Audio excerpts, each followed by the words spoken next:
안녕하세요. 오늘은 74번째 책을 소개하려고 합니다. 크리스찬들이여 핸들을 꺾어라 라고 하는 이 책인데요. 이분은 이제 국인남 당시에 이제 집사님이셨는데 지금은 이제 직분이 어떻게 됐는지 모르겠습니다. 이분은 이제 저희 교회에 나오시는 권사님의 막내 따님이셨는데 반포동에 있는 그 큰 교회, 지금은 이제 돌아가셨습니다만은 그 목사님의 수행 비서를 이제 하시면서 양평에 있는 그 큰 기도원에서 그때 당시에 이제 목회자들을 뭐 2,500명, 한 3,000명 이렇게 모여서 이제 그 경건한 이 목회 생활을 위해서 여러 가지 그 기도도 하고 세미나를 많이 했던 그 목사님 그 수행 비서면서 전체 관할했던 그런 분입니다. 국인남 권사님이시라고요. 이분은 이제 1954년도 빛고울 남해 애양 도시에서 태어나 불교와 고교를 성장 과정에서 자연스럽게 접하면서 자랐고, 대학을 졸업하고 고향을 떠나 처음 기독교회를 접한 뒤 종교에 대한 편견과 의문이 강해질수록 은혜와 연단을 통해서 하나님의 실체를 성전 아닌 빈들에서 만났다. 이 책은 20년 넘게 선교하던 교회를 떠나 자신의 몸인 성전이 되어 가없는 곳에서 만난 우리 이웃들의 아픔과 소망을 담은 글이다 그랬습니다. 그래서 이분이 이제 밝히는 대로, 이 책에서 쓴 대로 이제 큰 이 대형 예배당을 이렇게 자꾸 짓는데 이런 것들이 잘못하면 과시적인 것, 허구적인 것이 있을 수 있다라고 하는 그런 내용입니다. 그래서 이제 목회자들에게는 조금 약간 반감이 되는 그런 이제 책이지만은, 그러나 평신도로서 목회자들, 사제들, 그리고 이 예배당을 바라보는 그런 눈은 뭐 좀 정확했다고 볼 수가 있습니다. 오늘 이 시점에 와서 본다고 하면 뭐 잘 보신 것 같아요. 그래서 이분이 이제 그런 그 큰 그 교회를 떠나면서 그 떠나는 것도 이제 자꾸 예배당 이제 신임 새로 들어오신 부임하신 분이 이제 예배당을 크게 지으려고 하는 그런 것 때문에 이제 좀 다툼이 있어가지고 이제 그 20년 섬기던 교회를 떠나면서 이제 마음 상처가 있었겠죠. 그래서 그 머릿말에 이렇게 얘기합니다. 이 책이 나 혼자만의 상처와 분노가 아닌 이 땅에 이름 없는 목자들과 사제들, 방황하는 성도들의 아픔과 기도 소리를 모았습니다. 비록 그 외침이 허공에 사라진다 해도 듣는 자는 하나님이시기에 흙의 생명력에서 다시 태어나 꿀벌의 무지를 깨고 더 높고 참공을 향해 비상할 준비를 하고 있습니다. 누구를 위해 아파야 하고 누구를 위해 기뻐해야 하는지 자신의 답이 아닌 주님의 답을 찾아 삶에서 만난 도구들을 전시했습니다. 즉 이 작은 문명인이기에 돌아갈 본향집이 있기에 내 짐은 더 가볍습니다. 이렇게 책을 쓰는 그 서두에 밝히고 있습니다. 그러면서 이제 이분이 이제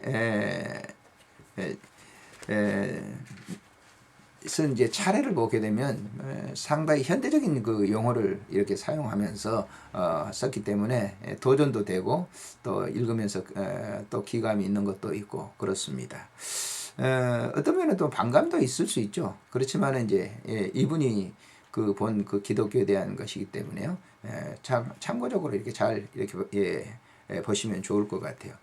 제1장에는 승자의 깃발로 승자를 부르는 노래, 웅장한 건물에 포장된 예수라고 하는 제하에 없는 것들을 없는 것으로 채울 때, 종교는 힘이 아닌 비움이다. 종교는 좌우가 아닌 화합이다.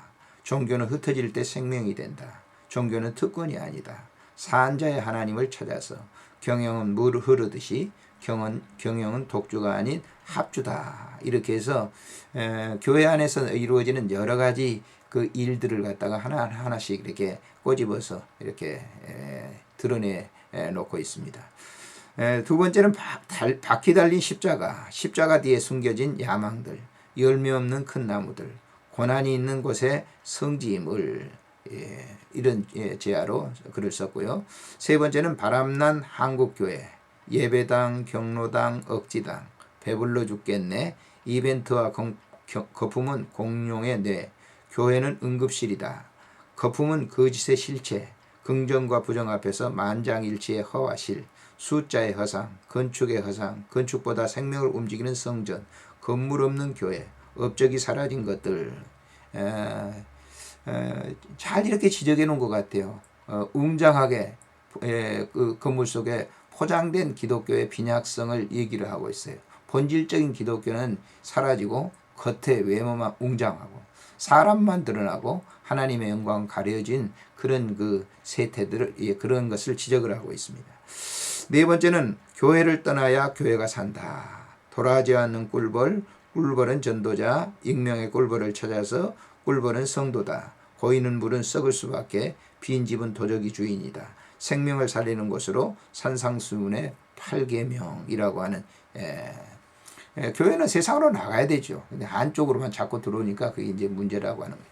제2장에서는요. 구해말 교회, 구원타자 예수, 애통하는 예레미야의 쓴 말, 주의 병에 담긴 눈물의 기도, 전쟁 우승자가 얻는 것은 무엇일까? 죽은 자 같으나 산 자 같으나 죽은 자, 바벨을 향한 발칙한 신들, 이러한 제아의 글들을 써놨습니다.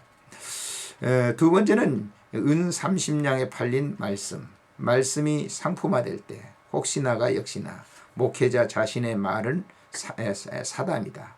복음은 쇠소식이다.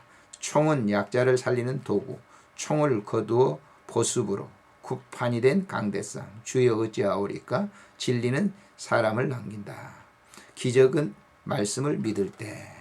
이분이 이제 그 예배 강대상에서 너무 이제 쇼맨십을 가지고 하는 그런 이 목회자들을 이렇게 지적하고 있습니다. 제가 볼 때도 사실 설교가 설교인지 무슨 뭐 이 야담인지 알 수 없을 정도로 얘기를 하거든요. 그제 친구를 이제 만났는데 기도원에서 만났습니다. 그래서 기도원의 집회를 한두 번 참석했는데 참석하지 않는다고 그러더라고요. 그래서 왜 그러냐고 그랬더니 전부 자기 자랑만 내세우고 그래서 설교인지 뭔지 모르겠다고 그 얘기를 하더라고요. 근데 그걸 지적을 하고 있는 것이죠. 토저의 그 예배인가 쇼인가라고 하는 책에서 지적하듯이 그런 면을 이렇게 지적을 하고 있어요.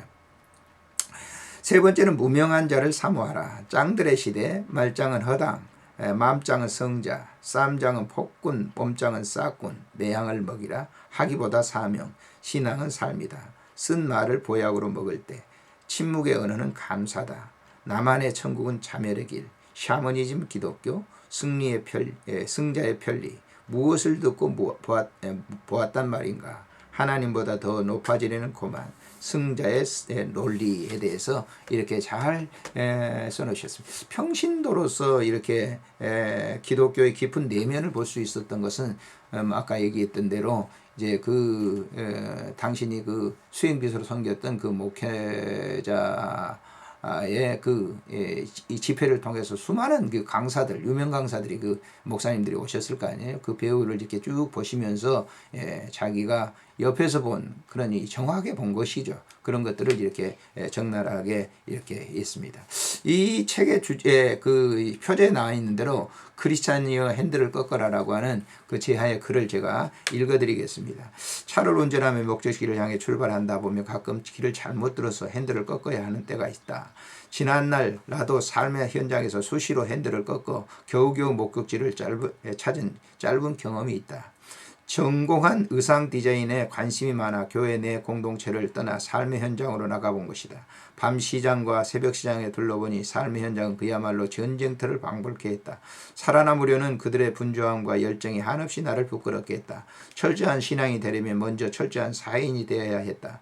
또한 철저한 사인이 되려면 철저한 직업으로서 서야 했다. 교회에서는 항상 선교하라, 겸손하라, 인내하라, 이웃을 사랑하라 고 배웠지만 삶의 현장에서는 살아남는 것이 무엇보다 우선이었다. 누구든지 입으로 쉽게 말하고 외친다. 그러나 사랑의 실천은 입이 아니라 손끝에서 시작되는 땀과 섬김이다. 은혜 받았다, 성령 받았다, 충만하다, 거룩하다, 이런 말은 그저 입술에서 끝나는 말이 되기 쉽다. 생각해보라. 오만 무식한 자 앞에서 내가 상대를 높여주며 겸손할 수 있는가? 거만한 눈 앞에서 내가 그를 위해 친절할 수 있는가? 겸손의 벽, 인내의 벽, 친절의 벽은 높아 내 작은 가슴으로 넘을 수가 없다. 그러나 나는 스스로 자문자답해 보았다. 그래, 은혜 받는 거, 감사하는 거, 섬기는 자세 어디 한번 직접 행동으로 보여주어라. 예수님을 사랑한다면 그렇게 할 수 있겠지. 주님 못하겠어요. 차라리 죄짓고 회개하겠습니다. 나는 지금껏 말씀은 우로 들으면서 행동은 좌로 하는 이중 삼중 거짓 옷을 두껍게 입고 있었다. 그러나 나는 참된 신앙인은 철저한 자기 부인 앞에서 발효되어야 함을 교회가 아닌 전쟁터 같은 삶의 현장에서 몸으로 배웠던 것이다. 이론적인 성경 지식으로 머리만 커지고 영적인 기형아로 믿음 좋은 척, 정직한 척, 지성인인 척, 지혜로운 척, 교회 안에서 척하고 살았던 나의 가면이 하나하나 벗겨지는 순간이었다. 그 후 나는 성전 안에서 뿐만 아닌 삶의 현장에서 수시로 핸들을 꺾었다.